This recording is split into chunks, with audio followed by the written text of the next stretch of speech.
Hello दोस्तों। Good evening, नमस्कार। आप सभी का एक बार जो फिर से बहुत बहुत स्वागत है आप सभी का अपने यूट्यूब चैनल परीक्षा की शिक्षा में। आई होप कि आप सभी अच्छे होंगे। आपकी जो तैयारी है अच्छे तरीके से चल रही। जो बच्चे क्लास में फर्स्ट टाइम पहली बार नए हैं उन सभी को बता दिया हमारे चैनल पे जो आपकी बीएड परीक्षा 2024 की जो आपकी तैयारी साथी है रेगुलर बेसिस पे करवाई जा रही है। तो जिसे भी तैयारी पूरी करनी है, कंप्लीट करनी है, क्या करेंगे, चैनल को जो है सब्सक्राइब करवा लेंगे, कर लेंगे। और उसके बगल जो बेल आइकन वाला बटन दिया गया है उसको ऑन कर लेंगे। क्लासेस का समय देखिए, जीके जिसकी क्लास सुबह 10 बजे, रीजनिंग की क्लास दोगे तो कलावर की क्लास जो आपको नहीं मिली थी, हिंदी की जो क्लास है आपको शाम को 7 बजे इस टाइम पे डेली देखने को मिलती है। क्लासेस का शेड्यूल आपको याद कर रखना है, इसी टाइम पर क्लासेस से जुड़ना, अपनी तैयारी को जो है पूरा और कंप्लीट करना है। ठीक है, तो चलिए क्लास स्टार्ट करेंगे। स्टार्ट करने से पहले जिसने अभी तक क्लास को लाइक नहीं किया, क्लास को लाइक कर देंगे, क्लास को अपने दोस्तों से शेयर कर देंगे। और हमारे डिस्क्रिप्शन में आपको इंस्टाग्राम और टेलीग्राम चैनल दोनों का लिंक मिलेगा, तो वहाँ पे हमें जाके क्या करेंगे, ज्वाइन कर लेंगे साथ। ठीक है, तो चलिए क्लास से स्टार्ट करें। स्टार्ट करने से पहले जिसने अभी तक क्लास को लाइक नहीं किया था, क्लास को लाइक कर दिया। ठीक है, तो चलिए क्लास से स्टार्ट करते हैं। पहला क्वेश्चन आपका देखने क्या दिया गया है, एक एक क्वेश्चन को ध्यान से देख के उत्तर देने की कोशिश करते हुए आगे बढ़ेंगे। और जो क्लासेस अभी जो बाकी स्टेट वाले जिनका एग्जाम बाकी है, देखिए यूपी और बिहार का तो हो गया है, बाकी जो बचे हैं उनके लिए जो क्लासेस आप करवाई जा रही है, तो वो लोग जो है क्लास को पूरा अटेंड करेंगे। ठीक है, क्वेश्चन नंबर 51 है, पंचगद्दा एक संख्यावाची शब्द है, अर्थ की दृष्टि से इसके अंतर्गत आने वाले पदार्थ क्या है, बताइए। पंचगंधा एक पंचगद्दा एक संख्यावाची शब्द है, अर्थ की दृष्टि से इसके अंतर्गत आने वाले पदार्थ कौन से हैं। तो आपके 5 पदार्थ है। ठीक है, जो आपका दिया गया यहाँ पे सी विकल्प आपका है। पंचगद्दा शब्द में आपका पंच से 5 पदार्थों के होने का बोध हो रहा है, तो आपका जो दिया गया यहाँ पे सी विकल्प आपका राइट आंसर। अगले क्वेश्चन पर आपका है 52, बताइएगा राइट आंसर का। हाथ का मैल मुहावरे का अर्थ क्या, बताइए। हाथ का मैल मुहावरे का अर्थ क्या हो जाएगा। तो हाथ का मैल मुहावरे का अर्थ हो जाएगा साथियों महत्वहीन या तो तुच्छ वस्तु। ठीक है, जो आपका दिया गया यहाँ पे बी विकल्प आपका राइट आंसर हो जाएगा। ठीक है, क्लियर है। अगले क्वेश्चन में आपका है 55, बताइएगा राइट आंसर। साकेत के रचनाकार कौन है। देखिए, साकेत के रचनाकार की अगर बात की जाएगी तो साकेत के रचनाकार यहाँ पे हो जाएगा साथियों मैथिली शरण गुप्त। ठीक है, साकेत के रचनाकार आपका मैथिली शरण गुप्त जी हैं, तो जो आपका बी वाला ऑप्शन दिया गया साथियों आपका राइट आंसर। ठीक है, साकेत, जयद्रथ वध, पंचवटी, यशोधरा, नहुष, द्वापर, विष्णु प्रिय, रत्नावली, ये सभी जो है मैथिली शरण गुप्त की प्रसिद्ध रचनाएं हैं। ठीक है, अगले क्वेश्चन में आपका है 54 नंबर, सरस्वती पत्रिका के संपादक कौन थे, बताइए। सरस्वती पत्रिका के संपादक कौन थे। तो सरस्वती पत्रिका के संपादक यहाँ पे देखने जाएंगे साथियों, तो आपका राइट आंसर हो जाएगा महावीर प्रसाद द्विवेदी, जो आपका बी ऑप्शन देगा आपका राइट आंसर हो जाएगा। ठीक है, क्लियर है। सरस्वती पत्रिका के संपादक आपके महावीर प्रसाद द्विवेदी जी हो जाएंगे। ठीक, चलिए अगले क्वेश्चन पर आपका 55 नंबर, ढिंढोरा पीटना मुहावरे का अर्थ क्या हो जाएगा। तो देखिए, ढिंढोरा पीटना मुहावरे का अर्थ होगा बातों को प्रचारित करना।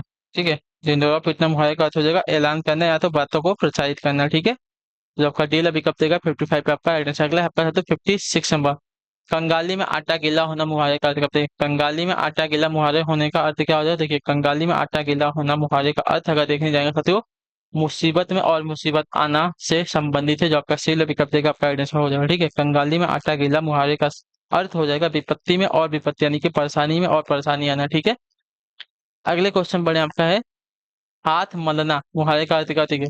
हाथ मलना मुहावरे का अर्थ होता है यहाँ पे पछताने से। ठीक है, जो आपका बिल अभी कब देगा साथ ही आपका सही उत्तर होगा। ठीक, क्लियर सभी को। हाथ मलना मुहावरे का अर्थ हो जाएगा पछताना से। ठीक है, अगला आपका साथियों 58 नंबर, दानवीर में कौन सा समास है। दानवीर, तो दानवीर, दान में जो वीर है उसको दानवीर कहते हैं, तो यहाँ पे आपका हो जाएगा साथियों तत्पुरुष समास। ठीक है, तत्पुरुष समास है, तो जो आपका दिया गया यहाँ पे डील अभी कब साथियों आपका सही उत्तर होगा। ठीक है, क्लियर है। चलिए, दानवीर में आपका तत्पुरुष समास है क्योंकि इसमें आपका उत्तर पद के अर्थ की प्रधानता है। ठीक है, अगला है आपका साथियों है 59 नंबर, 59 नंबर, निम्न में से कौन सा शब्द आपका शुद्ध शब्द है। ठीक है, शुद्ध शब्द यहाँ पे कौन सा हो जाएगा, तो देखिए आयोजित, आयोजित नहीं होता है, आयोजित, आयोजित की जो जो दी गई है सी वाली आपकी शुद्ध है। ठीक है, क्लियर है।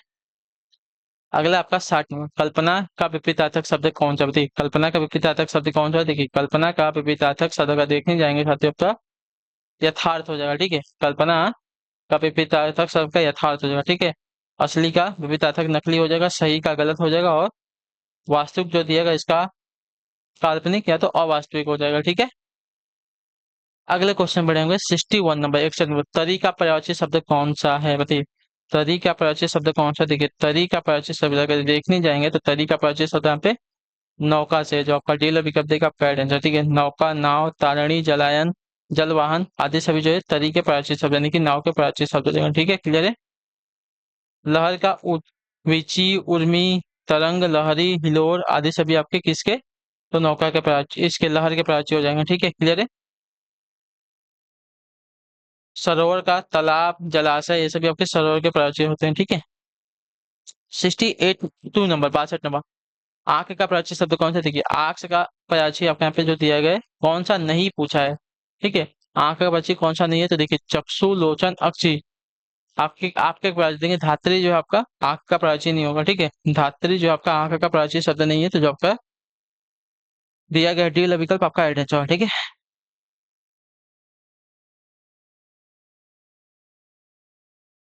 सांप का प्राची शब्द कौन सा नहीं है?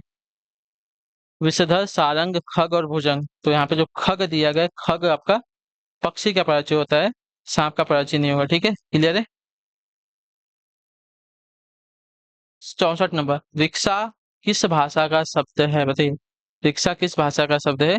तो रिक्शा जो है आपका यहाँ पे जापानी भाषा का शब्द है, तो जो आपका दिया गया यहाँ पे सील ऑप्शन आपका राइट आंसर होगा। ठीक है, रिक्शा जो आपका जापानी भाषा का शब्द है, तो जो आपका सील विकल्प देगा साथ ही आपका सही उत्तर होगा। ठीक है, क्लियर है। अगले क्वेश्चन बढ़े आपका 64 नंबर, 65 नंबर। ठीक है, 65 पर उत्तर देंगे।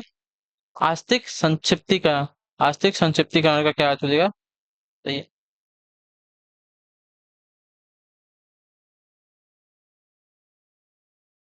आस्तिक संक्षिप्तीकरण का क्या अर्थ है? देखिए आस्तिक का संक्षिप्तीकरण हो जाएगा जो ईश्वर के प्रति आस्थावान हो। ठीक है, आस्तिक का अर्थ होता है जो ईश्वर के प्रति आस्थावान है, उसको आस्तिक कहते हैं। जो आपका बी साथी दिएगा ऑप्शन आपका राइट आंसर हो जाएगा। ठीक है, क्लियर है। अगला आपका 66 नंबर क्या है? रामचरितमानस में समायोजित कुल कांड कितने? मतलब रामचरितमानस में समायोजित कुल कांड कितने हैं? तो रामचरितमानस में समायोजित कुल कांड आपके जो है 7 हैं। ठीक है, रामचरितमानस के रचयिता आपके गोस्वामी तुलसीदास जी हैं। गोस्वामी तुलसीदास ने महाकाव्य को जो है 7 कांडों में विभक्त किया है। बाल कांड, अयोध्या कांड, अरण्य कांड, किष्किंधा कांड, सुंदर कांड, लंका कांड और आपका उत्तर कांड। ठीक है।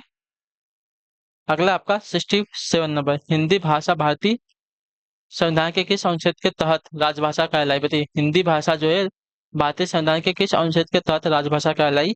तो आपका राइट आंसर यहाँ पर हो जाएगा साथियों अनुच्छेद 343 के तहत, जो आपका दिया गया यहाँ पे ये विकल्प आपका राइट आंसर होगा। ठीक है, क्लियर होगा इसके बारे में? हाँ या ना? क्लियर है।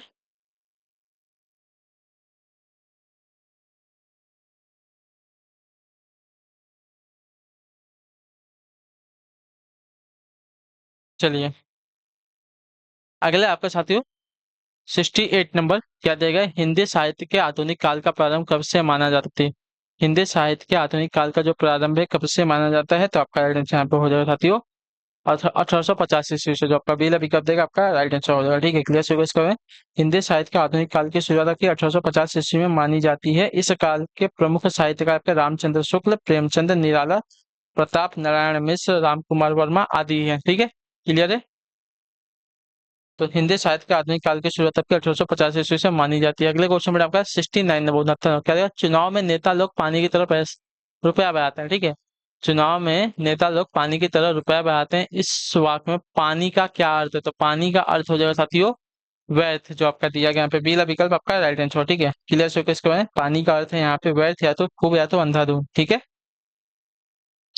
चलिए आप भले आए, आप भले आए वाक्य में भले क्या है?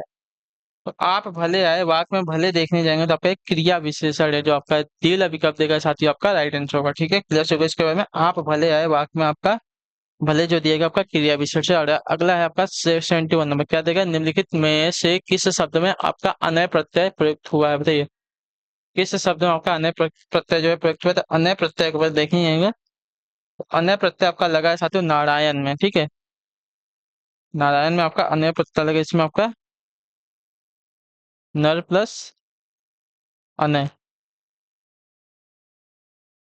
अयन। ठीक है, कौन सा अयन पूछा है ना, अनय नहीं है, अयन है। ठीक है, नारायण, तो यन प्रत्यय आपका लगा यहाँ पे, तो जो आपका दिया गया यहाँ पे ये लो विकल्प आपका राइट है। अगले क्वेश्चन में आपका 72 नंबर क्या देगा? किस लोकोकित का अर्थ आपका वैभव क्षणिक होता है होगा? बताइए, वैभव क्षणिक होता है किस लोकोकित का अर्थ हो जाएगा? तो वैभव क्षणिक होता है 4 दिन की चांदनी फिर अंधेरी रात। इसका अर्थ होता है साथियों वैभव क्षणिक होता है। ठीक है, क्लियर होगा इसके बारे में। 4 दिन की चांदनी फिर अंधेरी रात का अर्थ है आपका वैभव जो है क्षणिक होता है। चलिए, 73 नंबर है। 5-7 की लकड़ी एक जने का बोझ, लोकोकित का क्या अर्थ है? 5-7 की लकड़ी एक जने का बोझ, इस लोकोकित का सही अर्थ क्या हो जाएगा? तो इस मिलकर काम करने से कठिन कार्य में भी सफलता, कठिन कार्य भी सफल सरल हो जाता है। ठीक है, जो आपका दिया गया डी विकल्प आपका राइट आंसर होगा। 5-7 की लकड़ी एक जनी का बोझ का अर्थ है एकता में बहुत शक्ति होती है, अथवा मिलकर काम करने से कठिन कार्य भी आपका सरल हो जाता है। ठीक है, अगले क्वेश्चन में आपका 74 नंबर बताइएगा राइट आंसर होगा। काव्य में कितने रस माने जाते हैं? बताइए, काव्य में कितने रस माने जाते हैं? तो काव्य में रसों की संख्या आपकी जो है 9 मानी जाती है। ठीक है, जो आपका सील ऑप्शन देगा आपका राइट आंसर। काव्य में रसों की संख्या आपकी 9 है। तो आपका सील अभी कब देगा साथियों? आपका 74 पे सही उत्तर होगा। ठीक, क्लियर। श्रृंगार रस, करुण रस, हास्य रस, रौद्र रस, भयानक रस, विभत्स रस, अद्भुत रस, आपका शांत रस। अगले क्वेश्चन में आपका 75वां, महिला आंचल किसका उपन्यास है? बताइए, महिला आंचल जो है किसका उपन्यास है? तो महिला आंचल जो आपका फणीश्वर नाथ रेणु का उपन्यास है, जो आपका दिया गया यहाँ पे बीला विकल्प आपका राइट आंसर। महिला आंचल जो है फणीश्वर नाथ रेणु की रचना है। इनकी अन्य रचनाएं जो आपकी पढ़ती परिकथा, कितने चौराहे, कलंक मुक्ति, जुलूस आदि सभी हैं। ठीक है, क्लियर है। चलिए, अगला आपका साथियों 76 नंबर है, उत्तर दीजिएगा। अंग्रेजी शब्द ड्रॉफ्टिंग, ठीक है, अंग्रेजी शब्द ड्रॉफ्टिंग का भारत सरकार द्वारा स्वीकृत हिंदी अनुवाद होगा क्या? बताइए, अंग्रेजी शब्द ड्रॉफ्टिंग का भारत सरकार द्वारा स्वीकृत हिंदी अनुवाद क्या होगा? तो आपका राइट आंसर यहाँ पे हो जाएगा साथियों प्रारूपण, जो आपका डील विकल्प देगा आपका राइट आंसर। ठीक है, हिंदी शब्द ड्रॉफ्टिंग का भारत सरकार द्वारा स्वीकृत हिंदी अनुवाद आपका प्रारूपण हो जाएगा। ठीक है, ड्रॉफ्टिंग का अर्थ होता है प्रारूपण। अगला आपका साथियों 77 नंबर 77 नंबर उत्तर दीजिएगा राइट आंसर। निम्नलिखित में से अस्पर्श व्यंजन कौन सा? बताइए, अस्पर्श व्यंजन यहाँ पे कौन सा है? तो देखिए,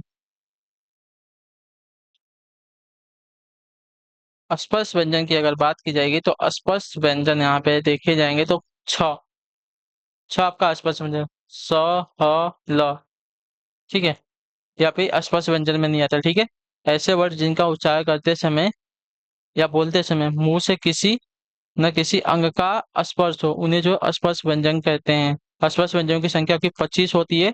क वर्ड से लेकर म वर्ड तक के जितने भी आपके व्यंजन है सभी के सभी आपके क्या है? स्पर्श व्यंजन है। ठीक है, अगला है आपका साथियों 78 नंबर है। निम्न में से कौन सा आपका तत्सम शब्द है यहाँ पर? ठीक है, तत्सम शब्द यहाँ पे कौन सा हो जाएगा? तो तत्सम शब्द अगर देखने जाएंगे यहाँ पे तो आपका जो दिया गया है आम्र। आम्र आपका एक तत्सम शब्द है जो आपका एल विकल्प देगा आपका साथियों सही उत्तर होगा। ठीक है, क्लियर होगा इसका है। आंख का अक्षी हो जाएगा तत्सम, आंसू का आपका अश्रु हो जाएगा, और ईट का जो है आपका इष्टिका हो जाएगा तत्सम शब्द। अगला आपका शब्द है 79 नंबर। निम्नलिखित में से कौन सा आपका तद्भव शब्द है? ठीक है, कौवा है, कुत्ता है, कोयला है। तद्भव शब्द अगर देखने जाएंगे तो सभी सभी आपके तद्भव शब्द है। ठीक है, क्लियर है। कौवा का काक आपका तत्सम होगा, कुत्ता का जो आपका कुक्कुर होगा तत्सम, और कोयल कोयल का जो दिया गया है कोकिला हो जाएगा। ठीक है, तत्सम शब्द है।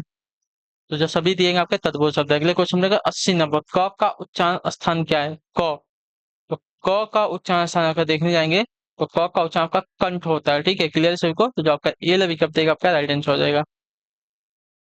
अगला आपका 81 नंबर 81 नंबर, निम्नलिखित में से कौन सा शब्द आपका पुल्लिंग है? ठीक है, पुल्लिंग शब्द यहाँ पे कौन सा है? तो पुल्लिंग शब्द अगर देखने जाएंगे यहाँ पे तो आलस से जो दिया गया यहाँ पे पुल्लिंग शब्द है। बाकी आय, आंख और आदत आपके स्त्रीलिंग शब्द हो जाएंगे। ठीक है, क्लियर हो गया इसके बारे में।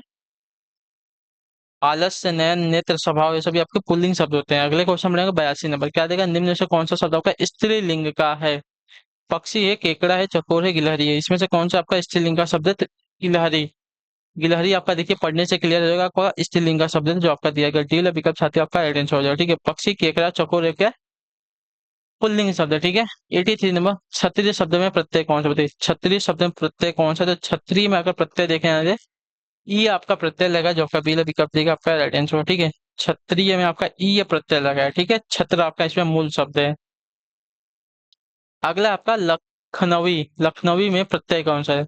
प्रत्यय पूछा यानी कि जो बाद में लखा है तो लखनवी में आपका ई प्रत्यय लगा है, ई है जो आपका डी वाला विकल्प देगा आपका राइट आंसर। ठीक है, लखनऊ इसका मूल शब्द है जिसमें आपका ई प्रत्यय लगा है। ठीक है, अगला है आपका 85 नंबर, 85 नंबर। देखिए, कनक का कौन सा अर्थ नहीं है? तो कनक का अर्थ होता है, देखिए, कनक का अर्थ होता है सोना, धतूरा और नाग केसर। ठीक है, लेकिन चंद्रमा जो है आपका कनक का अर्थ नहीं होता जो आपका दिया गया। डी वाला विकल्प आपका राइट आंसर हो जाएगा। ठीक है, क्लियर है। कनक कनकते सौधोनी आतिकता मदिका है। ठीक है, मादकता अधिका है। ठीक है, कनक कनकते सौधोनी मादकता अधिका है। अगले क्वेश्चन में आपका 86 नंबर, हिंदी भाषा को राजभाषा कब घोषित किया गया था? तो हिंदी भाषा को राजभाषा घोषित किया गया था आपका 14 सितंबर 1949 ईस्वी में, जो आपका ए वाला ऑप्शन देगा आपका राइट आंसर होगा। ठीक है, क्लियर होगा इसके बारे में। संविधान के भाग 17 में इससे संबंधित महत्वपूर्ण प्रावधान किए गए हैं। अगला आपका 87 नंबर, क्या देगा? अंधेर नगरी चौपट राजा नाटक किसने लिखा है? बताइए, अंधेर नगरी चौपट राजा नाटक किसने लिखा है? तो आपका राइट आंसर भारतेंदु हरिश्चंद्र ने, जो आपका सी विकल्प देगा साथियों आपका सही उत्तर होगा। ठीक है, क्लियर होगा। अंधेर नगरी चौपट राजा नाटक जो है भारतेंदु हरिश्चंद्र ने लिखा है। अगले क्वेश्चन में आपका है 88 नंबर, 88 नंबर, पीपर पात सही से मन डोला, इसमें अलंकार कौन सा है? तो पीपर के पात के तरह मन डोला ना, तो इसमें अगर देखेंगे साथियों तो आपका उपमा अलंकार है, जो आपका बी विकल्प देगा आपका राइट आंसर हो जाएगा। ठीक है, पीपर पात सही से मन डोला में आपका उपमा अलंकार है। यहाँ मन की तुलना जो है पीपर के पत्ते से की गई है। ठीक है, उपमा, उपमेय किसको कहते हैं? तो उपमेय जिसकी उपमा दी जाए, यहाँ पे मन। ठीक है, जिसकी उपमा दी जा रही है, किसकी उपमा दी है? तो मन की उपमा दी जा रही है, तो आपका उपमेय है। और उपमा जिस वस्तु या व्यक्ति से उपमा दी जाए, यानी कि पीपल के पत्ते की बात हो रही है यहाँ पे, तो आपका वह उपमा होता है, उपमान होता है। ठीक है, क्लियर है। उपमेय और उपमान समझ में आ गया। उपमेय किसको कहते हैं? तो जिसकी उपमा दी जाए। ठीक है, और उपमान वो होता है जिससे उसकी क्या बोलते हैं, उपमा दी जा रही है। ठीक है, जिस वस्तु या व्यक्ति से उसकी उपमा दी जा रही है तो उसको उपमान कहते हैं। ठीक है, अगला आपका 89, संस्कृत भाषा के पहले पक्षी कौन? पता है संस्कृत भाषा के पहले कौन सी भाषा थी? तो संस्कृत भाषा से पहले आपकी भाषा थी साथियों यहाँ पे प्राकृत भाषा, जो आपका सी ऑप्शन देगा साथियों आपका राइट आंसर हो जाएगा। ठीक है, संस्कृत भाषा से पहले आपकी प्राकृत भाषा थी। ठीक है, क्लियर है। अगला आपका 90 नंबर, उज्ज्वल शब्द का शुद्ध रूप क्या होगा? देखिए, उज्ज्वल का शुद्ध रूप अगर देखने जाएंगे तो आपका हो जाएगा उज्ज्वल। ये भी वर्तनी वैसे तो भी शुद्ध नहीं है, लेकिन सी वाला ऑप्शन जो देगा आपका राइट आंसर हो जाएगा। अगले क्वेश्चन में 91, प्रदर्शनी, प्रदर्शनी दिया गया है, प्रदर्शनी का शुद्ध रूप क्या होगा बताइए।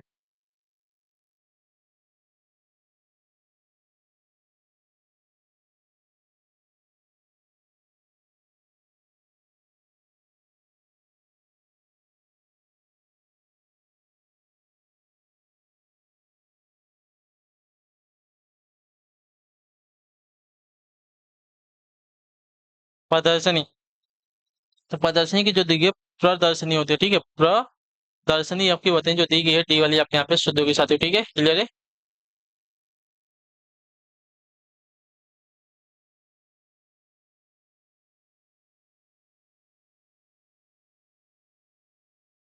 ठीक है, अगले क्वेश्चन में आपका 92 नंबर, सत्य चयन का संधि विच्छेद क्या बताइए। सत्य चयन का संधि विच्छेद क्या होगा?